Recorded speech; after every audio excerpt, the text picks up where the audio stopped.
दरवर्षी महाराजांचं जे आपण प्रागट्य करतो ते कशासाठी बरं? महाराज आणि महाराजांचं स्तवन म्हणताना, आरती म्हणताना आपण जे पहिलं कडवं घेतो की जय जय सच्चित स्वरूपा स्वामी गणराया अवतरलासी भुवर जडमुडता राया. महाराज त्या पृथ्वी तलावर आले, खरंच त्यामागे काहीतरी उद्देश असेल. योजनेशिवाय काही महाराजांकडून कृती घडली नव्हती. आणि महाराज हे पृथ्वी तलावर आले तर हे प्रत्येकाचा उद्धार करण्यासाठी आलेले. आपण जे म्हणतो की नाही, अवतरलासी भुवर जडमुडता राया. महाराजांचं जे अवतरण झालं, महाराज जे पृथ्वी तलावर आले, महाराज जे आपल्याला भेटले, काही अंशी महाराज आपल्याला कळाले असतील म्हणा, काही अंशी महाराजांच्या छत्रछायेमध्ये आपले कोणीतरी पूर्वज म्हणा, किंवा जी भक्तांची मांदियाळी महाराजांच्या संपर्कात होती, समवेत होती, त्यांच्या काही पाऊल खुणा यांच्या फुलीकणांचं कुठेतरी आपल्याला दर्शन झालं असेल, म्हणून महाराजांच्या सहवासात महाराजांनी आपल्याला घेतलं. महाराज हे उद्धरण्यासाठी आलेले, उद्धार करण्यासाठी महाराज इथं आलेले आहेत. कुणाचा उद्धार करण्यासाठी आले? तर असा प्रत्येक व्यक्ती जो महाराजांची सेवा करतो, असा प्रत्येक व्यक्ती जो महाराजांच्या दर्शनाला येतो, असा प्रत्येक व्यक्ती जो काही अडचणीमुळे महाराजांच्या दर्शनाला येऊ शकत नसेल, पण घरी बसून तो महाराजांचं नामस्मरण करत असेल, ग्रंथाचं पूजन करत असेल, नियमितपणे रोज एक अध्याय वाचत असेल, ग्रंथाचं लिखाण करत असेल, किंवा त्याच्या वैयक्तिक व्यवसायाचे भार सांभाळत असताना शिल्लक राहिलेल्या वेळेत महाराजांचं नामस्मरण करत असेल, अशा प्रत्येकाचा उद्धार करण्यासाठी महाराज हे पृथ्वी तलावर आले असावेत असं मला वाटतं. मग महाराजांच्या संपर्कात आलेल्या प्रत्येकच भक्ताचा महाराजांनी उद्धारच केलेला आहे.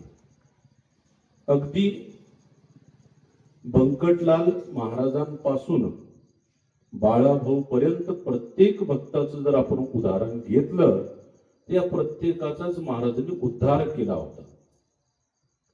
आता बरेच असे भक्त असतात की जे महाराजांप्रती आपला आदर बऱ्याच कृतींमधून दाखवत होते, बऱ्याचशा मोठमोठ्या गोष्टी महाराजांप्रती करत होते. तेवढा त्यांचा वेळ होता, तेवढी त्यांच्याकडे संपत्ती होती, तेवढा त्यांचा आवाका होता. आपण जर गजानन विजय ग्रंथ वाचला तर त्यामध्ये कळतं की 12व्या अध्यायामध्ये बच्चूलालांनी महाराजांची एक पूजा केली होती. खूप मोठी पूजा होती ती, महाराज घरी आल्यानंतर.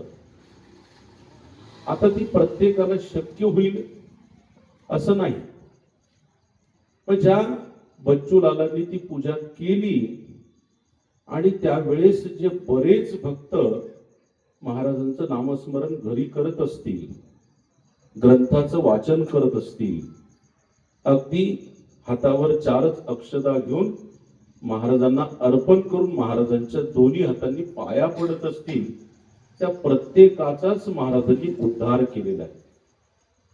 मग हे सगळं होत असताना बच्चूलालाच्या घरी जेव्हा ती पूजा चालू होती, त्याच वेळेस जर आपण अमरावतीचं उदाहरण घेतलं तर गणेश अप्पा आणि चंद्राबाई या दोघांचीही मनोमन अशी इच्छा होती की महाराज हे आपल्या पण घरी आले पाहिजेत, महाराजांचे पाय आपल्या घराला लागले पाहिजेत, आणि जसं होईल तसं, जसं जमेल तसं आपण महाराजांचं आदरातिथ्य करूया.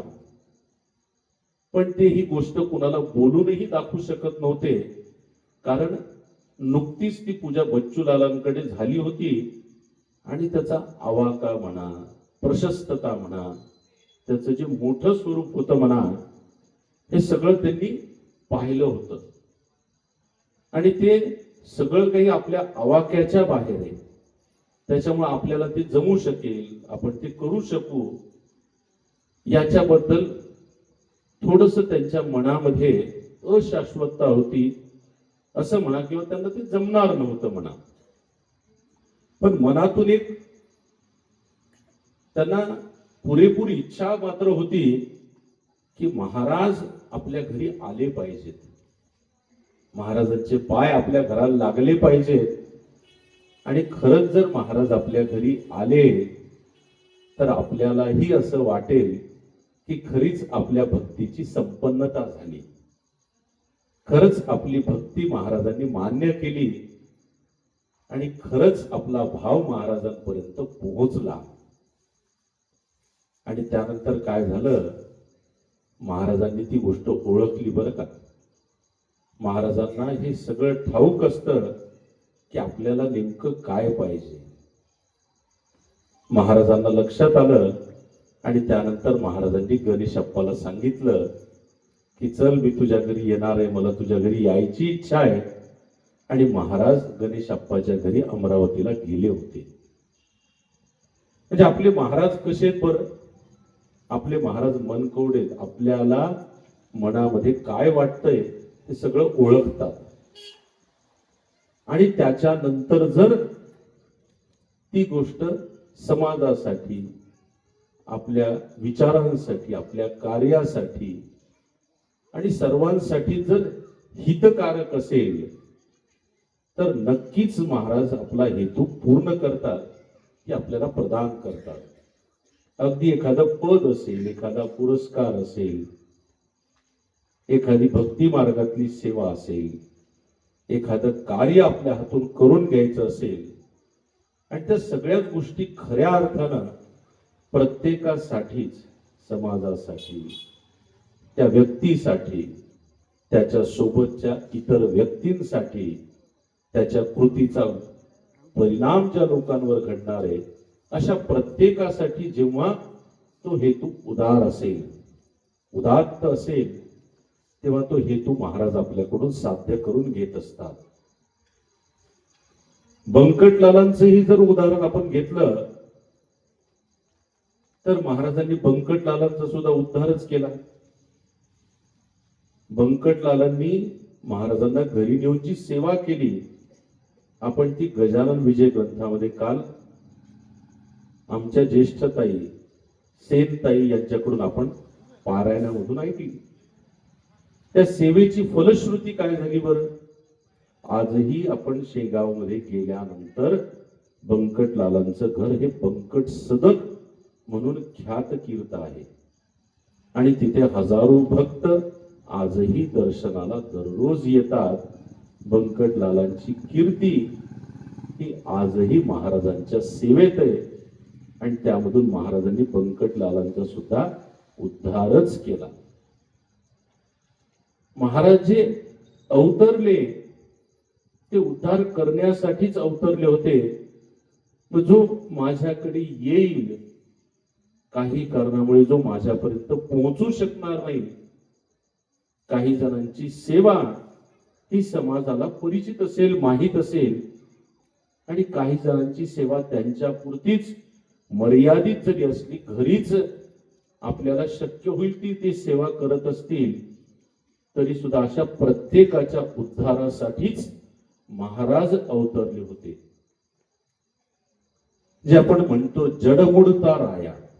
आता यातलं जड तत्व काय आहे बरं, की गणेश अप्पांना महाराजांनी घरी यावं असं वाटत होतं. चंद्राबाईंना सुद्धा वाटत होतं की महाराज आपल्या घरी आले पाहिजेत. पण तो संकल्प पूर्ण होण्याबद्दल त्यांच्या मनात जडता होती, अपूर्णता होती. आपण ते करू शकू का याबद्दल साशंकता होती. आणि आपल्या संकल्पाचं जडत्व हे सुद्धा उद्धरण्यासाठी महाराज आलेले असतात आणि एव्हाना त्याचा ते उद्धार सुद्धा करत असतात.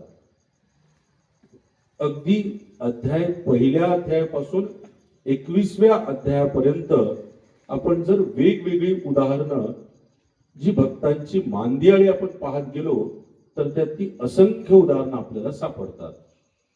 बंडू तात्यांचं जर उदाहरण घेतलं, मेहकरचे बंडू तात्या, आता बंडू तात्यांना तर गजानन महाराज कोण आहेत हे माहीत सुद्धा नव्हतं. बंडू तात्यांना फक्त पैसे पाहिजे होते आणि ती काही पैशांची पूर्तता होत नाहीये म्हणून त्यांनी अंगाला राख भासली होती आणि ते कुठंतरी पर्वतांमध्ये वगैरे जाणार होते. पण जाता जाता रेल्वे स्टेशनवरती त्यांनी मेहकरवरून तिकीट काढलं आणि शेगावामधून ती ट्रेन जाणार होती. शेगावमध्ये ते उतरले आणि महाराजांच्या दर्शनासाठी गेले आणि मग महाराजांना त्यांच्यासाठी यावं लागलं आणि महाराजांनी त्यांना सांगितलं की तू तुझ्या शेतामध्ये जा, तिथे बाभळीच्या झाडाखाली म्हसोबा आहे आणि त्याच्या या दिशेला तू एकटाच खोदकाम कर आणि तुझी इच्छा पूर्ण होईल. आणि मग त्याला तिथे तो धनाचा हंडा वगैरे सापडला आणि त्याची इच्छा पूर्ण झाली.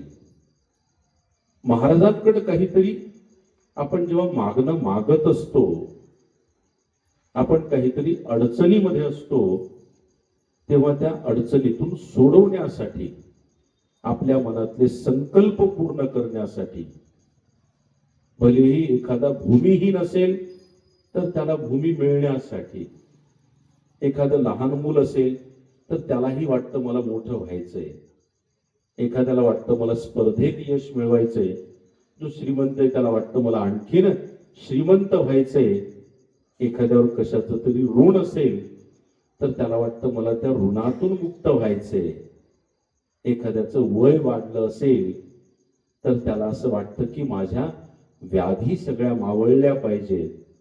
या सगळ्या संकल्पांचा उद्धार करण्यासाठी महाराज हे पृथ्वी तलावर अवतरले असावेत आणि याच अनुषंगाने महाराजांचं येणं होतं आणि ते आपल्या कार्यातून सतत करत आलेले आहेत.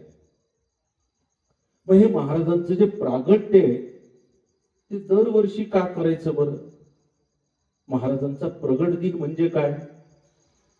आपण म्हणतो की नाही महाराज काय सच्चित आनंद घन आहेत. आता सच्चित आनंद घन म्हणजे काय की महाराज आपण जेव्हा नव्हतो तेव्हा पण महाराज होते, आता आपण आहोत तेव्हा देखील महाराज आहेत. अध्यायामध्ये सांगितलेले मी गेलो ऐसे मानू नका, भक्तीत अंतर करू नका, कदा मजलागी विसरू नका, मी आहे येथेच. म्हणजे आजही महाराज आहेत. आपण भविष्यात जेव्हा इथं नसू त्याही वेळेस महाराज असणारच आहेत.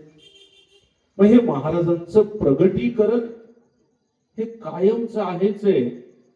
पण नव्याने जेव्हा आपण प्रत्येक प्रगट दिन साजरा करतो तेव्हा तो महाराजांचा प्रगट दिन, महाराजांचं प्रागट्य आपल्या चित्तामध्ये आलं पाहिजे.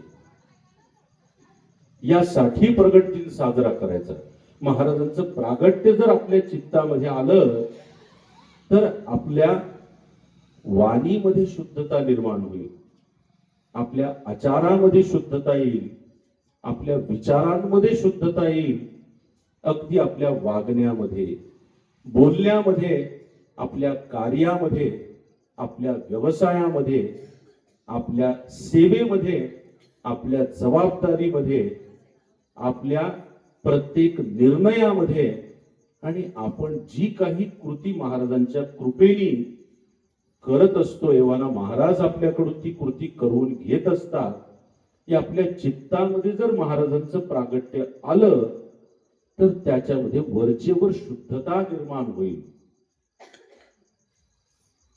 उद्याचा 8 फेब्रुवारीचा प्रगट दिन झाला की त्याच्यानंतर पुढच्या वर्षीच्या प्रगट दिन उत्सवापर्यंत महाराजांचं जे प्रागट्य आपल्या चित्तामध्ये आलेलं आहे ते वरचेवर उजळत गेलं पाहिजे.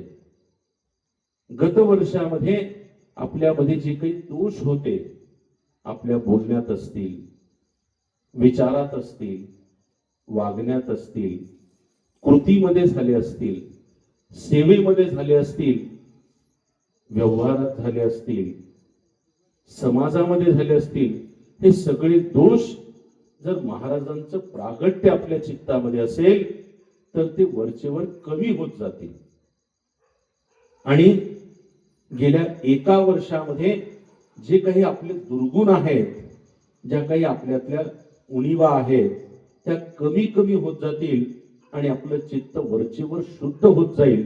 चित्ताच्या शुद्धीकरणासाठी, व्यवहाराच्या शुद्धीकरणासाठी, वाणीमधल्या सत्यतेसाठी, व्यवहारातल्या प्रामाणिकपणासाठी, विचारांच्या सचोचीसाठी आणि समाजाच्या एकीसाठी, या सगळ्या गोष्टींची पूर्तता होण्यासाठी महाराजांचं प्रागट्य आपल्या चित्तामध्ये झालं पाहिजे. म्हणून दरवर्षी महाराजांचा प्रगट दिन उत्सव आपण साजरा केला पाहिजे. आणि हे सगळं करत असताना आपण जे म्हणत असतो की एक भाव आपल्या मनामध्ये असा आपण ठेवूया की जे काही होतंय ते महाराजांच्या इच्छेनुसार होतंय. आता एकदा आपण आपल्या आयुष्याचा 7-12 महाराजांच्या नावाने केला की त्याच्यानंतर त्या 7-12वर जी काही जमीन असेल ती नापीक कशी होईल बरं. आणि जर एवढं करूनही झालीच तर ती महाराजांची इच्छा. आणि महाराज असं करतील का बरं.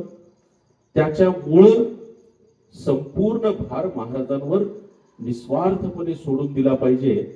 आणि या प्रत्येक प्रगट दिनाला आपल्या अंतःकरणातला गजानन दीप हातामध्ये घेऊन त्याच्यामध्ये श्रद्धेचं तेल आणि कर्तव्याची जर वात आपण लावली तर एक एक दिवस आपल्या आयुष्यातला उजळत जाईल. दिव्याचं महत्व कसं सांगितलं जातं बरं. आपल्या हातात दिवा असेल तर आपल्याला तर समोरचा पथ, वाट, रस्ता दिसतोच, पण आपल्या सोबत बरेचसे लोक हे सुद्धा त्या दिव्याच्या उजेडामधून चालत चालत पुढे जाऊ शकतात. आणि आपल्या सगळ्यांच्या हातामध्ये आपल्या आई वडिलांच्या, आपल्या वाड वडिलांच्या पुण्याईमुळे तो गजानन दीप हातामध्ये, त्याच्यामुळे निश्चितपणे आपल्याला योग्य मार्ग हा सापडलेलाच आहे. फक्त आपल्याला मार्गक्रमण करायचे. आणि हे करत असताना जेवढ्या जास्तीत जास्त लोकांना आपण या भक्ती मार्गामध्ये आणू शकतो, आपल्या उणीवा कमी करू शकतो, ते वरचेवर करत राहण्याचा प्रयत्न म्हणजे महाराजांचा प्रगट दिन असला पाहिजे. आता महाराजांच्या ज्या काही अवतार कार्यामध्ये आपण जे म्हणतो की महाराजांनी 32 वर्ष अवतार कार्य केलं, या अवतार कार्यामध्ये महाराजांची भेट ही वासुदेवानंद सरस्वती यांच्या बरोबर सुद्धा झाली होती बरं का. दत्तप्रभूंचे पृथ्वी तलावर मानवी रूपामधले एकूण 4 अवतार. त्यातला पहिला अवतार दत्तप्रभूंचा म्हणजे श्रीपाद श्रीवल्लभ, दुसरा म्हणजे श्री नरसिंह सरस्वती, तिसरा म्हणजे अक्कलकोट स्वामी महाराज, आणि चौथा म्हणजे वासुदेवानंद सरस्वती, ज्यांना आपण टेंबे स्वामी असं देखील म्हणतो. वासुदेवानंद सरस्वती टेंबे स्वामी महाराज यांचे जे आजोबा होते ते मूळचे सिंधुदुर्गचे होते. आणि ते पण एक नामी व्यक्ती होते. दिवसभरामध्ये सकाळी उठल्यापासून रात्री झोपेपर्यंत दिगंबरा दिगंबरा श्रीपाद वल्लभ दिगंबरा या सिद्ध मंत्राचा नामजप ते करायचे. वासुदेवानंद सरस्वती टेंबे स्वामी महाराजांचे आजोबा बरं का. तिथून 30 किलोमीटर अंतरावरती मानगाव म्हणून एक गाव सिंधुदुर्ग पासून. आणि वासुदेवानंद सरस्वतींच्या आजोबांच्या या नामस्मरणामुळे काय झालं की त्यांच्या संपूर्ण परिसरामधलं ऋतुचक्र फार व्यवस्थित चालायचं. उन्हाळा, हिवाळा, पावसाळा हा प्रत्येक ऋतू फार छान असायचा. आणि त्यामुळे शेतकरी राजा सुखावायचा, शेतात पीक भरपूर यायचं. आणि शेतकरी राजा सुखी असेल तर प्रत्येकाचा व्यवसाय खूप चांगला चालायचा. मग हळूहळू हळूहळू ही महती माणगावापर्यंत पोहोचली. माणगावची काही ज्येष्ठ मंडळी हे सिंधुदुर्गला गेले आणि वासुदेवानंद सरस्वतींचे जे आजोबा होते त्यांना विनंती केली की महाराज, तुम्ही आमच्या जर गावामध्ये आलात तर आमच्या इथलं सुद्धा वातावरण फार प्रफुल्लित राहील, गावात चैतन्य निर्माण होईल आणि तुमच्या राहण्यासाठी वगैरेची पण सोय आम्ही करू. आमची विनंती आहे की तुम्ही सिंधुदुर्गवरून माणगावला या.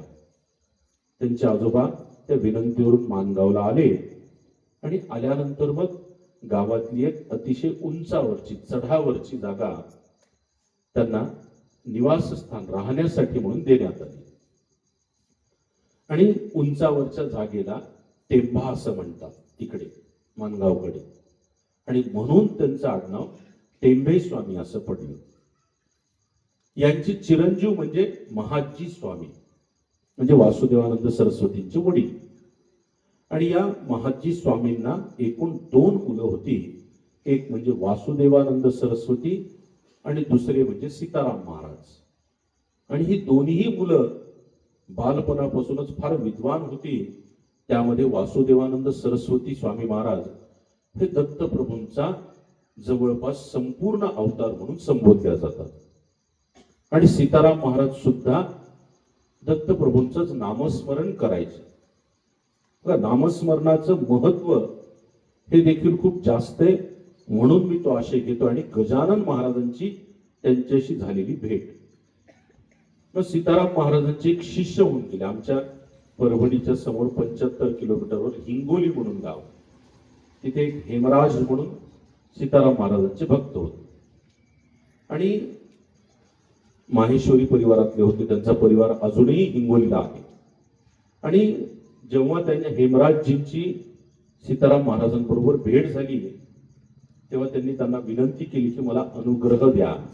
तर सीताराम महाराजांनी सांगितलं की मी काही संत योगी पुरुष नाही, फक्त एक सल्ला म्हणून सांगू शकतो की आपलं जीवन नामस्मरणात व्यतीत करावं आणि दिगंबरा दिगंबरा श्रीपाद वल्लभ दिगंबरा हा सिद्ध मंत्राचं नामस्मरण तुम्ही करा. हेमराजजींनी वयाच्या 82व्या वर्षीपर्यंत त्याचं जेवढा वेळ मिळेल सूर्योदयापासून सूर्यास्तापर्यंत झोपताना सुद्धा त्याचं नामस्मरण केलं.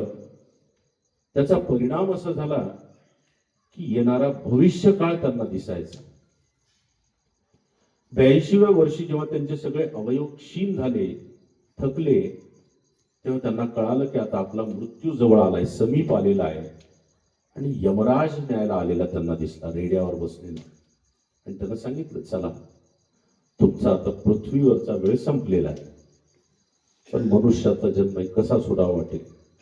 त्यांनी विनंती केली की मला माफ करा, पण मला आत्ताच काही येण्याची इच्छा नाहीये, मला हा देह सोडावा वाटत नाही.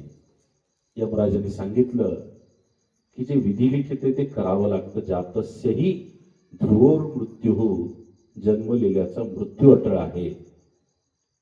तेव्हा त्यांनी हेमराजजींनी नामस्मरणातून सीताराम महाराजांना प्रगट केलं. सीताराम महाराजही म्हणाले, आले की हेमराज तुला जावं लागेल, तुझा वेळ संपलाय. त्यांनी विनंती केली की महाराज मला आत्ताच काही इथून जावं वाटत नाहीये. त्यानंतर सीताराम महाराजांनी कमंडलू मधलं पाणी घेतलं, जमिनीवर सोडलं आणि आपल्या आयुष्यातली 16 वर्ष हे हेमराजजींना दिले. आणि तिथून पुढे 16 वर्षानंतर हेमराजजींचा मृत्यू झाला. या सीताराम महाराजांचं पण एक खूप मोठं संस्थान आहे, झिरी संस्थान म्हणून, अमरावतीला. कधी जर गेले तर अवश्य भेट द्या. आपण जसं शेगावला जातो, मुंडगावला जातो, अगदी तशाच प्रकारचं सुंदर असं संस्थान आहे अमरावतीला, झिरी संस्थान. वासुदेवानंद सरस्वती टेंबे स्वामी महाराज हे सीताराम महाराजांचे बंधू.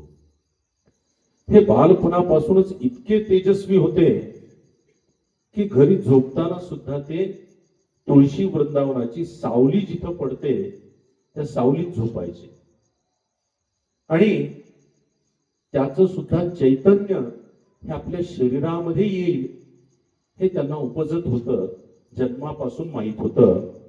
वयाचे 6 ते 7 वर्ष जेव्हा झाले तेव्हाच त्यांना वेदाचं बरंच ज्ञान हे प्राप्त होतं. आणि हे वेदाचं ज्ञान प्राप्त झाल्यानंतर पुढे पण ते वेदाचं ज्ञान घ्यायचे. पण त्यांच्या वडिलांनी सांगितलं की बाळा वासुदेवा, गुरूंच्या आज्ञेशिवाय, गुरूंचा शिक्कामोर्तब झाल्याशिवाय त्या ज्ञानाला संपूर्णत्व प्राप्त होत नाही.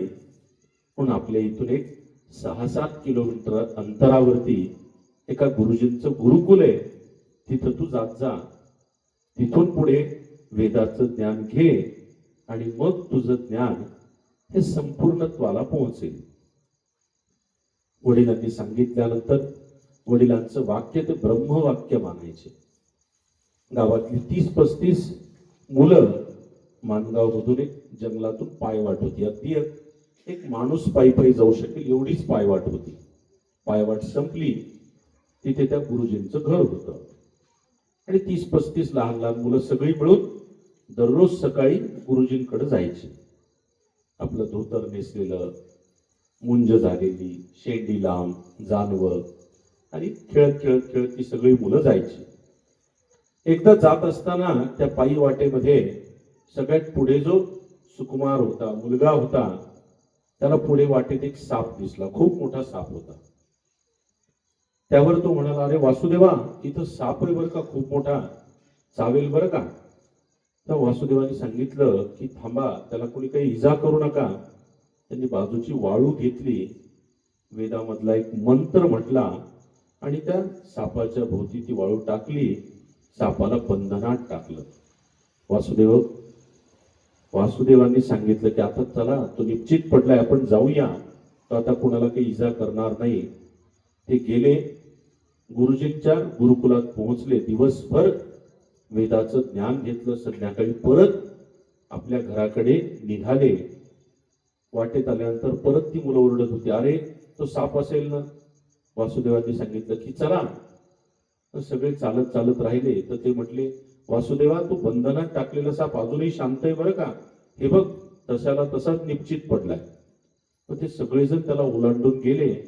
वासुदेवांनी सांगितलं की तो काही करणार नाही, चला. आणि लहान मुलं असल्यामुळं खेळत खेळत खेळत ते सगळेजण घरी निघून गेले. घरी गेल्यानंतर झोपले. रात्री 2 वाजता अचानक त्यांना गडबडून जाग आली. उठले आणि आईला सांगितलं, अगं आई, त्या सापाला बंधनातून सोडवायचं राहून गेलं. मी सकाळी एका सापाला पायी वाटेत बंधनात टाकलं होतं, पण सोडवायचं राहून गेलं, मला आता गेलं पाहिजे. त्यांनी त्याच वेळेला स्नान केलं. आई म्हणली, अरे बाळा, मी येते तुझ्यासोबत. आई नको म्हणे, जंगल आहे, अंधार आहे. हातामध्ये कंदील घेतला, एकटेच चालत गेले आणि परत वाळू घेऊन त्या सापाला बंधनातून मुक्त केलं आणि सांगितलं, आता कुणाला चावू नकोस, त्रास देऊ नकोस, या काट्या कुपाट्यांमध्ये निघून जा. रात्र उशीर झाला, मला यायला माफ कर. आणि स्वतः देखील परत आले. काही दिवसांचं वेदाचं ज्ञान घेतल्यानंतर त्यांच्या गुरूंचे गुरु गुरूंकडे येणार होते. आता आपल्या गुरूंचा उत्सव म्हणजे खूप मोठा उत्सव. मग त्यांचे गुरूंचे गुरु जेव्हा येणार होते तर अंदाजे 100 लोक त्यांच्याकडे भोजनाला होते. म्हणून त्याची सगळ्यांची सेवा कोण करणार, हे सगळे विद्यार्थी. म्हणून गुरुजींनी त्यांना सांगितलं की सगळ्यांनी काय करायचं, उद्याला जरा पहाटेच्या वेळीच यायचं आणि सगळ्यांना सेवा आहे, चांगला पूर्णावरणाचा स्वयंपाक आहे, 100 अतिथी आपल्याकडे जेवायला येणार आहेत, माझ्या गुरूंचे गुरु येणार आहेत. सगळेच विद्यार्थी एकदम रेडी झाले. सूर्योदयाच्या आधीच गुरुजींच्या घरी पोहोचले. तयारी चालू झाली. काही जण घर शेणाने सावरत होतं, काही जण सडा संमार्जन करत होतं, काही जण रांगोळ्या काढत होते, काही जण केळीची पानं तोडत होती, काही जण ती पानं पाणी टाकून पुसत होती, काही जण पुरण वरण तयार करण्यासाठी मदत करत होते. आणि वासुदेवानंद सरस्वती वयानं सगळ्यात लहान असल्यामुळं एका जागेवर शांत बसलेले होते. पण त्यांना एक दुःख वाटत होतं की मला कोणीच काही सेवा सांगत नाहीये. म्हणून ते आपल्या गुरुजींकडे गेले आणि गुरुजींना म्हणले, गुरुजी मला काहीतरी सेवा द्या ना, सगळेजण काही ना काही सेवा करतायत, मला कोणी काहीच सेवा सांगत नाहीये. तेव्हा गुरुजींनी सांगितलं, अरे वासुदेवा बाळा, तू लहान आहेस, काय करशील बरं तू, आता तू पहा आणि पुढच्या वर्षी काही ना काही सेवा कर बरं का. नाही गुरुजी, माझा हट्ट आहे, मला काहीतरी सेवा द्याच तुम्ही, नाहीतर मला काही जेवण जाणार नाही. मग गुरुजींनी सांगितलं, तिथे सहाने आणि त्याच्यावर तू गंध उगाळ आणि आलेले सगळे अतिथी भोजनाला बसले की त्यांना तू गंध लाव, ही सेवा तुझ्याकडे. आता वासुदेवानंद सरस्वती लहान होते आणि ती जी सहान होती जिच्यावर गंध उगाळायचे, ती अगदी एखादा मोठा माणूस मांडी घालून बसू शकेल एवढी मोठी सहान होती. व त्याच्यावर पाणी टाकून आपलं ते गंध उगाळत होते.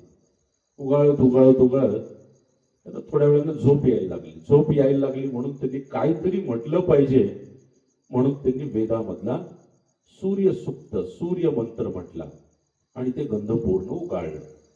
गंध उगाळणं झालं, अतिथी लोक आले, जेवायला बसले आणि बसल्यानंतर मग गुरुजींनी सांगितलं की बाळा वासुदेवा, तुझ्याच हाताने हे गंध या सगळ्या अतिथींना लाव बरं का.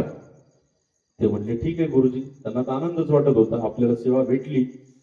तर त्यांनी ते गंध घेतलं, सगळ्या अतिथींना लावलं आणि लावल्यानंतर 2च मिनिटामध्ये पंक्तीची वाढ झाली. पण वाढ झाल्यावर अन्नाचा एकही घास न घेता सगळे अतिथी ओरडत उठले. ते म्हणले, अहो गुरुजी, या गंधामध्ये तुम्ही काय टाकले, एवढी आग होऊन राहिली कपाळाची आमच्या. गुरुजी म्हणले, काही तर नाही टाकलं. नाही हो म्हणे, मग एवढे सगळेच्या सगळे कसे उठले. मग ते म्हणाले की मी ज्या विद्यार्थ्यांनी आमच्या गंध कालवले त्यालाच बोलवतो. अरे बाळा वासुदेवा, इकडे ये बरं, तू गंधात काय टाकलंस. तर मला काही तर नाही गुरुजी, पाणी टाकलं फक्त. तुम्ही म्हणले पाणी टाकून उगाळा, तर तू काही बोलला होतास का गंध उगाळताना. ते म्हणले हो, मी सूर्यमंत्र म्हणलो होतो, मला झोप येऊ लागली होती. मग त्या सूर्यमंत्राचं तेज त्या गंधात उतरलं आणि त्याच्यामुळे त्यांच्या मस्तकाची तेवढी आग होत होती. तेव्हा गुरुजींनी सांगितलं की तुझीच ती 2 बोटं या गंधात बुडव आणि चंद्रमंत्र, शीतल मंत्र म्हण, म्हणजे ती आग परत शांत होईल. आणि तसं केल्यानंतर त्या सगळ्यांची आग ती शांत झाली. एवढे तेजस्वी लोक हे आपल्या गजानन महाराजांना भेटले होते. आपल्या सगळ्यांचं खरोखर किती भाग्य आहे की महाराज हे आपल्या जीवनामध्ये आले आणि आपल्या सगळ्यांना महाराजांनी सेवेमध्ये सामावून घेतलेलं आहे. आणि वेगवेगळ्या माध्यमांमधून महाराज हे आपल्याकडून सेवा करून घेत असतात. आणि या सेवेमध्ये आपण चिरंतर राहिलो पाहिजे, आपल्या या भक्ती मार्गात राहिलो पाहिजे. याच्यासाठी आणि आपल्या प्रत्येक संकल्पाला उद्धारण्यासाठी हे महाराज पृथ्वी तलावर आलेले आहेत. जो भक्ती मार्गामध्ये आपण म्हणतो की सगळ्यात श्रेष्ठ जर भक्ती कोणाची असेल तर ती गोपी भक्ती सगळ्यात श्रेष्ठ आहे असं आपण म्हणतो. आता मनुष्याचं कसं असतं की आपण काही ना काही मिळवण्यासाठी, मागण्यासाठी आपण देवाची भक्ती करतो आणि ते भेटल्यानंतर आपल्याला त्याच्यातून भरपूर आनंद मिळत असतो. यात कुठलं काही वावगं पण नाही, काही चूक पण नाही. परंतु गोपींची भक्ती जी आहे ती त्याच्याही पेक्षा फार वेगळी होती. नमन भक्ती होती, मन विरहित भक्ती होती. गोकुळामधून जेव्हा प्रभू श्रीकृष्ण निघून जात होते तेव्हा त्या गोपिका श्रीकृष्णाला म्हणाले की आता तुम्ही इथून जाताय, आमच्या आयुष्याचं कसं होईल, आमच्या आयुष्यातले उर्वरित दिवस कसे जातील.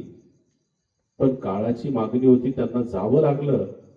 आणि पुढे गेल्यानंतर जेव्हा ते द्वारकाधीश झाले तेव्हा भगवंत वेळोवेळी आपली परीक्षा घेत असतात बरं का.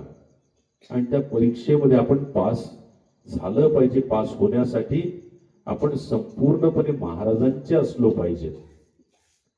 त्या प्रभू श्रीकृष्णांनी त्यांच्या बंधुराजांना, उद्धवांना सांगितलं की जा बरं गोकुळामध्ये. आणि त्या गोपिका फारच म्हणत होत्या की तुम्ही इथून गेल्यानंतर कसं होईल, आमच्या आयुष्याचं कसं चालेल, त्याची सध्या स्थिती काय आहे तेवढी पाहून तरी ये बरं. आणि मग उद्धव जेव्हा गोकुळामध्ये आले आणि त्या गोपिकांना भेटले आणि त्यांना विचारलं की तुम्ही कशा आहात, तेव्हा त्यांनी पहिला प्रश्न विचारला की आमचे प्रभू श्रीकृष्ण कसे आहेत. मग उद्धवांनी सांगितलं की खूप छान आहेत, ते चांगले आहेत, द्वारकाधीश झालेले आहेत. मग त्यांना आमची आठवण येते का? मग उद्धवांनी सांगितलं तुमची तर आठवण त्यांना बिलकुलच येत नाही, ते खूप आनंदात आहेत. त्या वियोगाचा सुद्धा त्या गोपींना आनंद झाला की आपली आठवण न येता आपले जर श्रीकृष्ण आनंदात असतील तर असा वियोग सुद्धा आम्हाला चालेल. असं भगवंताचा आनंद ज्यामध्ये आहे त्याच्यासाठी त्यांनी आपलं संपूर्ण जीवन व्यतीत केलं. त्यामुळं गोपिकांची भक्ती ही आपण सर्वश्रेष्ठ आहे असं म्हणतो. भक्ती मार्गामध्ये सांगायचं झालं तर या भक्ती मार्गामधून आपण वेगवेगळ्या संतांची उदाहरणं घेऊ शकतो. प्रज्ञाचक्षू गुलाबराव महाराज, आज माधानचे गुलाबराव महाराज होते. या गुलाबराव महाराजांचं खूप मोठं संस्थान हे चांदूर बाजार इथे आहे, संत श्री गुलाबराव महाराज संस्थान. आणि हे गुलाबराव महाराज जे आहेत ते सुद्धा असेच आपल्या महाराजांशी भेटलेले आहेत. आपल्या इथं महाराजांचा जो फोटो विराजमान आहे आणि त्या फोटोमध्ये महाराजांच्या खांद्यावर जी शॉल आहे ती शॉल सुद्धा आपल्या महाराजांना भेट वस्तू म्हणून गुलाबराव महाराजांनीच दिली होती. गुलाबराव महाराज हे प्रज्ञाचक्षू होते. 7 वर्षांचे असताना त्यांना एक ज्वर आला, ज्वरासारखा ताप आला आणि त्यामध्ये त्यांचे 2ही डोळे गेले. आणि बालपणापासूनच फार विद्वान होते. आणि ह्या गुलाबराव महाराजांचे शिष्य आणि गुलाबराव महाराज एकदा शेगाववरून एका ठिकाणी जात होते.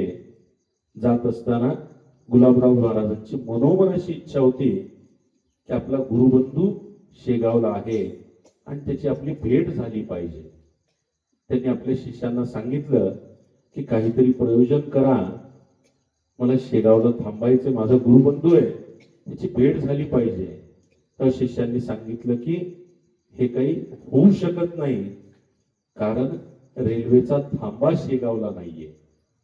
पण जसं शेगाव स्टेशन आलं की रेल्वेमध्ये काहीतरी बिघाड झाला, रेल्वे शेगावला बंद पडली. आणि त्यानंतर मग गुलाबराव महाराज आपल्या गजानन महाराजांना भेटण्यासाठी गेले आणि तिथं गेल्यानंतर ही शाल भेट वस्तू म्हणून महाराजांना दिली आणि त्यांच्यामध्ये काही चर्चा झाली. आणि 4 तासानंतर जेव्हा परत गुलाबराव महाराज रेल्वेमध्ये येऊन बसले तेव्हा ती ट्रेन पुन्हा सुरू झाली. असा हा संतांचा संकल्प आहे. आणि आपले महाराज सुद्धा कसे सत्य संकल्पाचा दाता नारायण.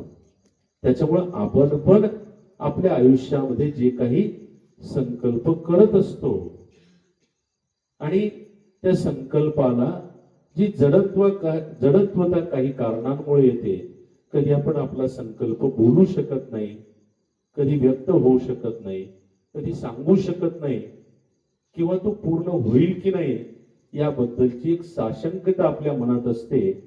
त्याचा उद्धार करण्यासाठीच महाराज इथं आले होते. आणि त्यामुळं हे महाराजांचं प्रागट्य हे जे आहे ते आपल्या चित्तामध्ये, आत्म्यामध्ये होणं अत्यंत गरजेचं आहे.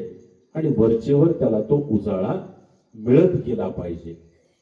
वेगवेगळ्या संतांच्या गोष्टी जर आपण असंच बघत गेलो तर त्या भक्ती मार्गामधून ते भगवंतापर्यंत कसे पोहोचले होते.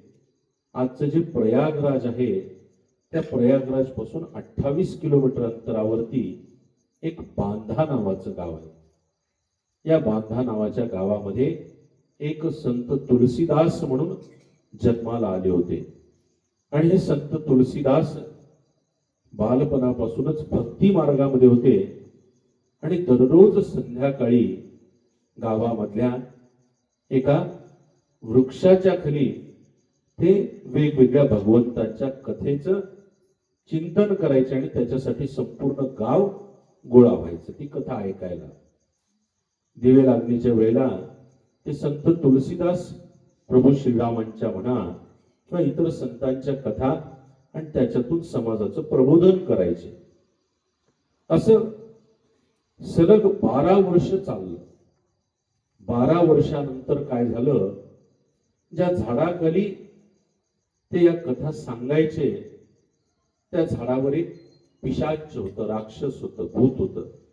ते भूत, त्या भूतानं खाली उडी मारली पिशाच्याने आणि ते संत तुलसीदासांना नमन झालं, पाया पडलं आणि त्यांनी सांगितलं की गुरुदेवा, मी तुमचा खूप आभारी आहे. गेल्या 12 वर्षांपासून मी तुमची कथा ऐकतो, तर माझी इच्छा आहे की मी तुम्हाला काहीतरी द्यावं. आणि संत तुलसीदासांना फक्त प्रभू श्रीरामांच्या भेटीचा ध्यास होता की माझी भेट प्रभू श्रीरामचंद्रांबरोबर झाली पाहिजे. मग त्यांनी त्या पिशाच्याला विचारलं की खरंच तू मला देशील का? तो म्हणला, हो, मी 12 वर्ष तुमच्या कथा ऐकल्यात, मी देणं लागतो. मग ते म्हणले, बघ बरं, द्यावं लागेल. तो म्हणला, हो, शब्द दिला. ते म्हणले, ठीक आहे, माझी प्रभू श्रीरामांबरोबर भेट घडवून दे. आता आला प्रश्न, पिशाच्याला प्रश्न पडला, आपण पिशाचे, आपल्यामध्ये काही इतकं संतत्व आहे का, इतकं देवत्व आहे का की आपण यांची भेट प्रभू श्रीरामांबरोबर घडवून देऊ? त्यांनी सांगितलं की गुरुदेव, जरा माफ करा, माझ्याकडून मोठा शब्द बोलला गेला, पण मी काही तुमची प्रभू श्रीरामांबरोबर भेट घडवून देऊ शकत नाही, पण प्रभू श्रीरामांच्या भेटीचा मार्ग तुम्हाला दाखवू शकतो. की तुमची कथा ऐकण्यासाठी सर्वात सुरुवातीला एक वृद्ध व्यक्ती येतो आणि तुमची कथा संपल्यानंतर सगळ्यात शेवटी जो एक वृद्ध व्यक्ती जातो तो तुम्हाला प्रभू श्रीरामचंद्रांच्या भेटीचा मार्ग दाखवू शकेल, तो तुमची भेट घडवून आणू शकेल. मग त्यानंतरच्या प्रत्येक कथेला संत तुलसीदासांचं लक्ष याच्यावरच असायचं की ती कथा ऐकायला सगळ्यात सुरुवातीला कोण वृद्ध व्यक्ती येतो आणि कथेच्या शेवटी सगळ्यात शेवटी जाणारा वृद्ध व्यक्ती कोण आहे. पण जेव्हा तुलसीदासची कथा सांगायला यायचे त्याच्या आधीच बरेच लोक येऊन बसलेले असायचे, म्हणून त्यांना ते कळायचंच नाही की पहिल्यांदा कोण आले. आणि मग ते वाट बघायचे की सगळ्यात शेवटी कोण जाते, पण कथा संपल्यानंतर बरेच लोक त्यांच्या पाया लागायचे, पाया पडण्यासाठी यायचे, म्हणून त्या गर्दीत ते कळायचंच नाही की सगळ्यात शेवटी गेलं कोण. असं 4-4.5 महिने झाल्यानंतर एक दिवस असा आला की त्यांना तो वृद्ध व्यक्ती सापडला, तो सगळ्यात शेवटी जात होता.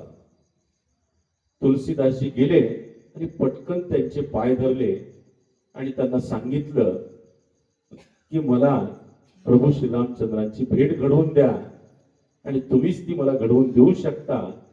तर त्या वृद्ध व्यक्तीने सांगितलं की मी पण प्रभू श्रीरामांचा दास आहे, मी त्यांची भेट घडवून देऊ शकत नाही, पण तुम्हाला मार्ग दाखवतो.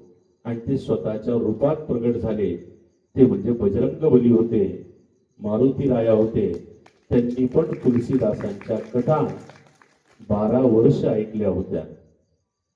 आणि मग त्यांनी तुलसीदासांना सांगितलं की तुम्ही चित्रकूट पर्वतावरती जा आणि तिथे तुमची प्रभू श्रीरामांची भेट होईल.